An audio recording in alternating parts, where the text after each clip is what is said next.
peur ou une angoisse le paralyse, je vous explique comment aider votre enfant sur le court et le long terme à apaiser et même à dépasser ses peurs.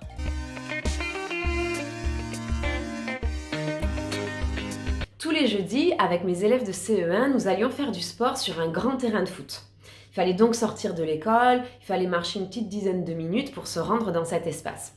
Le problème, c'est qu'on passait devant un parc où les gens promenaient leurs chiens. Et j'avais une élève qui avait une peur bleue des chiens. Mais tellement grande que tellement intense cette peur qu'elle commençait à en parler déjà le mercredi. Parfois elle faisait des cauchemars dans la nuit du mercredi au jeudi et le jeudi matin elle ne faisait que penser à ça. Elle en avait mal au ventre. Le jeudi était vraiment source d'une véritable angoisse pour elle. Alors voilà comment je l'ai aidée. Je me suis posée avec elle et je lui ai expliqué un petit peu comment fonctionnait notre cerveau. Je lui ai expliqué qu'on avait une partie, quelque part, qui était responsable en fait des peurs. Dans cette partie, il y a comme des petits soldats qui se réveillent et qui sont chargés de nous dire lorsqu'il y a un potentiel danger. Le problème, c'est que parfois ils se trompent. Mais ils font leur travail très bien. Leur travail à eux, en fait, c'est de nous avertir d'un potentiel danger. Ensuite, c'est à nous à voir si c'est réellement une menace.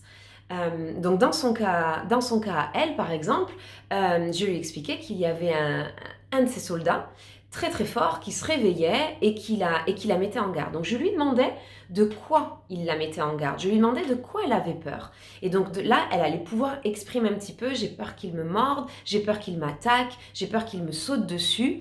Et je l'ai laissé vraiment lister tous les messages que sa peur portait.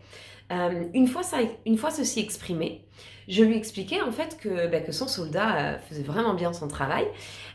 Mais ensuite, une fois qu'on reçoit le message de ce petit soldat de la peur, de cette peur, notre travail à nous, c'est de demander à cette partie-là du cerveau, devant, donc je leur donnais même le nom, le néocortex,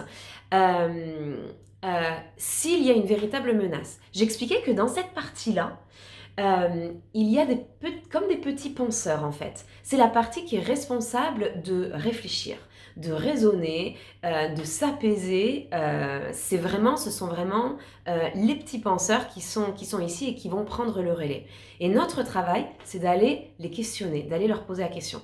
Donc je lui demandais de mettre la main même sur son front pour vraiment l'aider à concrétiser ça et lui demander: y a-t-il une véritable menace? Avant même de faire ça, je lui expliquais qu'il était nécessaire de remercier ce petit soldat de la peur, de lui dire qu'on l'a bien vu et de le remercier de la mettre en garde. C'est important, ça participe en fait à reconnaître sa peur et à développer même de la gratitude pour ça. Ça permet à la peur en fait de s'apaiser, tout simplement. Et donc après ça, on va demander à ses penseurs. Donc là, je lui demandais de fermer les yeux. On n'était pas dans la situation réelle, mais de fermer les yeux et d'imaginer la situation qu'elle avait vécue la semaine précédente. Et donc de revisualiser la scène. Et à partir de là, je lui demandais: est-ce que le chien a, selon toi, envie de te mordre? Donc là, elle visualisait la scène et elle disait: non, je crois pas, il renifle l'herbe. Est-ce qu'il a l'air agressif?